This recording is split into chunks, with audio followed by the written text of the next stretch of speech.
Hi, this is Jeannie from Trendy, and today we're going to show you how to make this Easter wreath. This is a smaller wreath and made on a 10-inch frame with just some mesh and ribbons.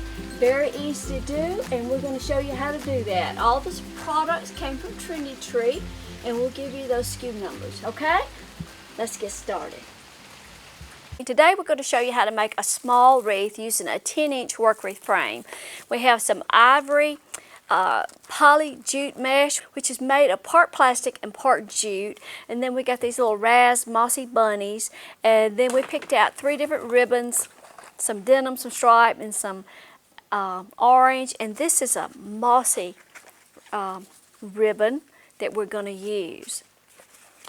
I think we're going to do the curl technique, and we're going to use a 10-inch burlap wreath, and this 10-inch wreath does measure 10 inches from wire to wire, and usually after you get all your supplies on there, you wind up with a wreath that measures about 22 inches, so it's a smaller wreath. But now what we're going to do, all these supplies came from Trendy, and we'll have this put together in a kit, all the supplies that we use to make this. Now, the kit will sell out, and you may not see this video for 6 months from now, but we'll leave it up there because you can apply the same directions and pick out different colors. We got all kinds of different colors of mesh and ribbons, and do something similar using the same technique.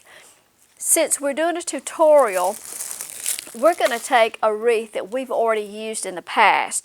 What we do is make things, take them apart. This one has been used. No.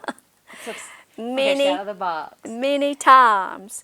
But we make things, take them apart, and then reuse the items. So we'll use this wreath so we can save the burlap to go in a kit. So the first thing we're going to do is take the 10-inch mesh, whip out a nifty cutting mat.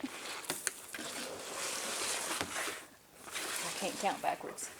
And we're just going to cut 10-inch lengths of the mesh. Now, anytime you cut mesh, it's going to ravel. Those raw edges will ravel. So just know that you're going to have some raveling.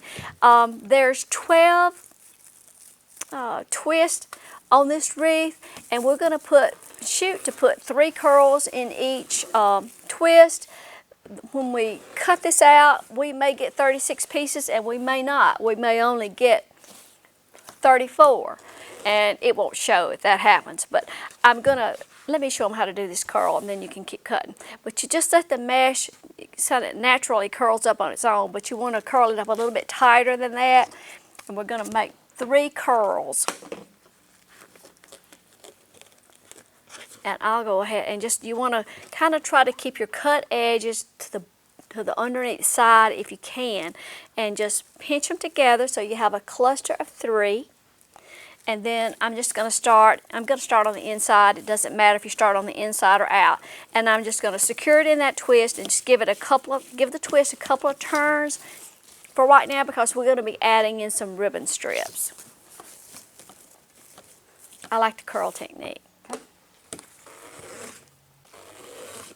One good thing about using this technique is you cut your pieces all the same size, your curls are going to come out the same size, and everything is a little more uniform, which makes it easy if this is the first wreath you've made. Sometimes you'll get some strings that you have to clip along the way because they get tangled up. And we have experimented with spraying these edges with some Elmer's Craft Bond spray adhesive, and that does help reduce the raveling some. May have to retire this wreath after this. I think it's done.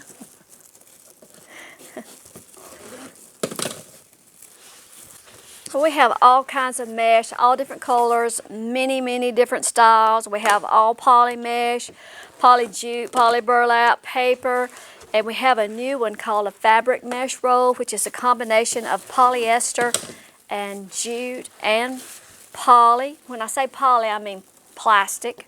Polypropylene. I don't know if that's the way you say it. Propylene. Propylene? I don't know.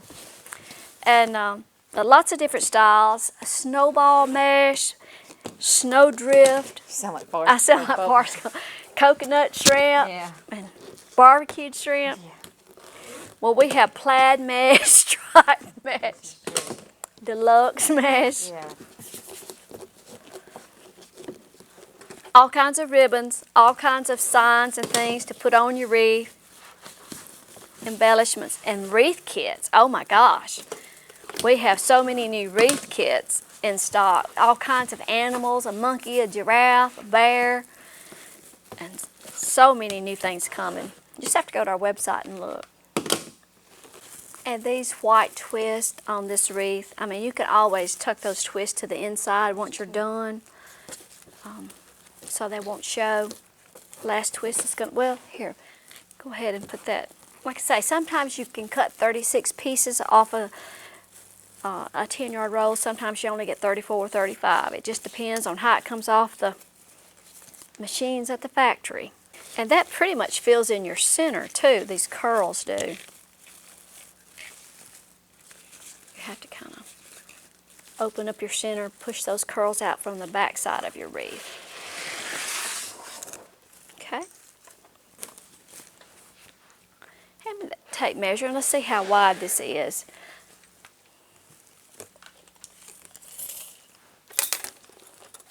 Uh-oh, sorry. I'm sorry, let go. 20. Okay, all right. And you know, this might be a good size for our storm door. I don't know if it would fit between your storm door and They look thick. yeah, it's still kind of depth is kind of thick, but it's, of course it's not as big. But next we're going to add in some ribbon strips, and We need to measure. let's do a 12-inch and let's see how if that works. It won't take much ribbon. You only have 12 twists, and we picked out 3 ribbons. So if we cut 12 pieces of each one, cut it at an angle, if you would, and you'll have a good bit of ribbon left over. But it's always good to get a test strip before you cut your ribbon up. You want to make sure that you don't cut it too short, and you certainly don't want to cut it too long. But just pinch it in the center, hold your face, you want your face up, open up your twist, make sure your curls don't pop out, and then secure that. I think 10. Mm-hmm. So on this wreath we'll go with a 10-inch. Okay. 10-inch curls, 10-inch ribbon strips. So we'll get all these cut. My scissors fell off. And you can finish off your ribbons any way that you want to. We just did like a right angle cut on this, but if you wanted to do a chevron cut, you would take your piece of ribbon, fold it together, and then fold it again lengthwise, and then cut across the folded edge, and that would give you a fish mouth or chevron. So we're going to put, you can put your ribbon on here any way that you want. We've got 3 ribbons, so we're just going to start with the 2.5 inch on the bottom and put the orange or coral, whatever that is, on top, and you can alternate those, like, or kind of put them side to side, make a little ribbon cluster. You just want to make sure that you open up your twist, put your ribbon cluster down, and now this time you're ready to secure that twist 3 or 4 times. Now we may add that mossy stuff. I might make a bow out of that mossy stuff. But we're going to put these ribbon clusters in and then we'll decide. You got to make sure that your ribbons are facing up. Working with this size wreath is a lot faster too. Mm-hmm. It's like working with those half wall trees. During Christmas time, Carrie, how many of those half trees did you use? 6. For the wall trees. I mean, they were great to work with because, I mean, and we had no idea really. Mm-mm. Because once you start decorating, it just doesn't take much to have that tree covered. Time-wise and supplies. I want some for my house next year. Our math never works out. Never works out. I don't know.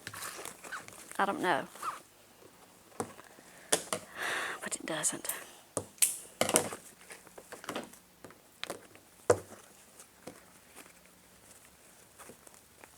You know, I like the cut on this ribbon because it's not quite as hard to keep your ribbon strips smooth as with that chevron cut.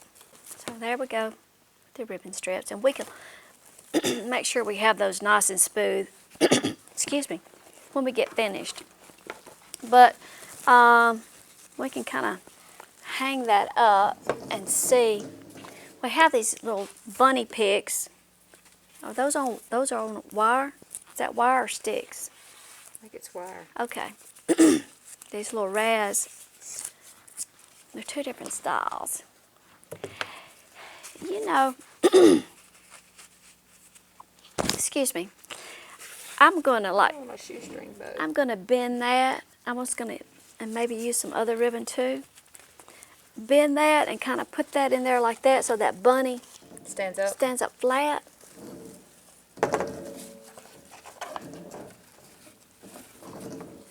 Uh-oh. You just have to experiment with where you want to put your bunnies.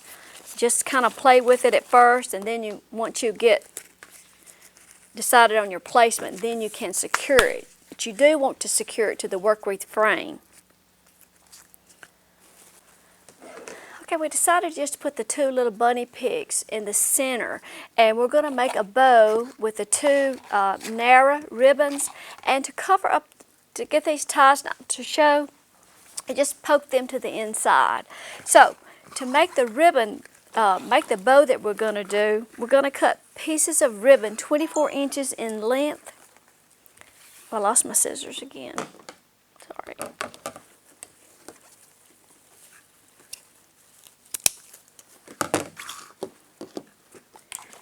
Probably, I don't know, we'll do 6 loops and see if that's as full as we want it to be. We don't need a big bow because it's not a big wreath. But this is an easy way to make a bow, I think.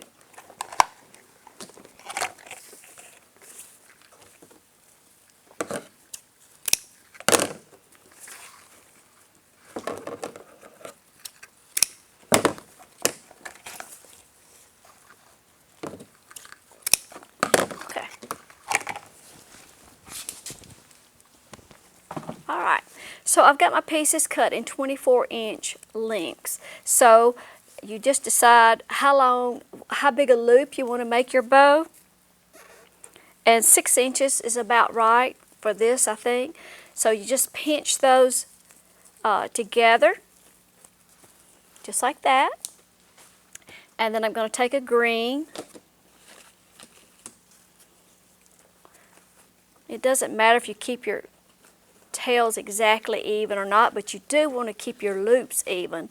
So I'm just going to alternate. I'm going to pick up the peach ribbon and then do a green, then do a peach,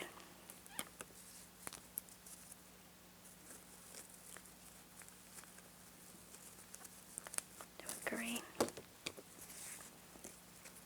And if you want more loops in here, you have plenty enough ribbon to do that. You think that's enough? Hold that wreath back up there. Doesn't take a big bow. You think that's big enough? Yeah. All right, so while you're holding all your tails together, I have a chenille stem. Oh, there was another one. I missed one.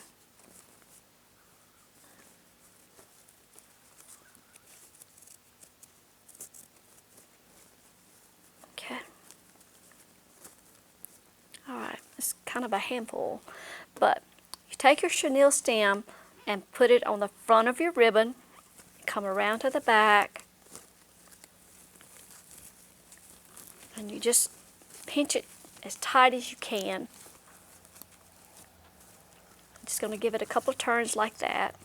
Now, you're going to take your ribbon from the back, spread out that chenille stem, and your tails that are hanging down, you want to pull a tail to the back, make sure you've got your right side up, and the other tail to the front. You want to do that with all of your ribbons.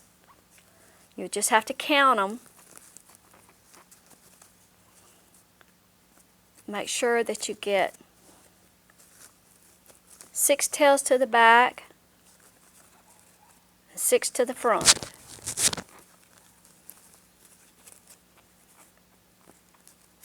So I've got 1, 2, 3, 4, 5. I need another green one of my green ones. There it is. So I've got 6 tails to the back and 6 tails to the front, and they're all, my right sides are up. Then you're going to take that chenille stem and go under those tails again. That'll kind of keep your tails up there where they should be, the right side up. And then I'm just going to twist that again as tight as I can. Okay. And then I'm going to use the chenille stem to secure it to the wreath. And you can just kind of pull your loops down, and it'll cover up that chenille stem in the front. That won't show. And then take the chenille stem and secure it to the work wreath frame. I'm going to kind of get it in the center of my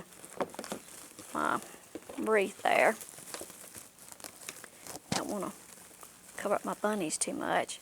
And you can just secure that chenille stem from the back side. Once you get it secured, you can flip it over and work on it more.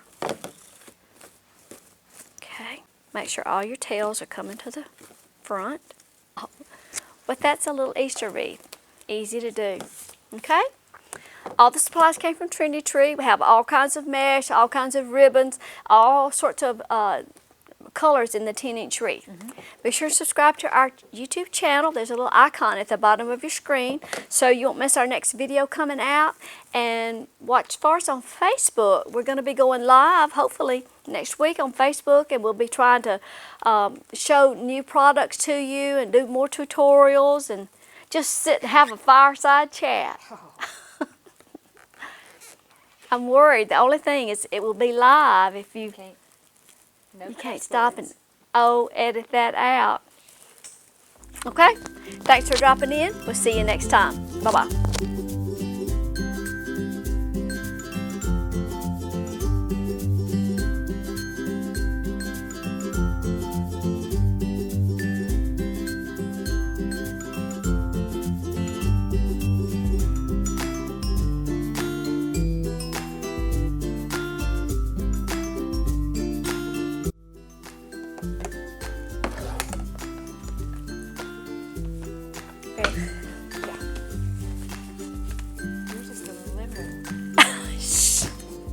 You could have gone all afternoon without saying.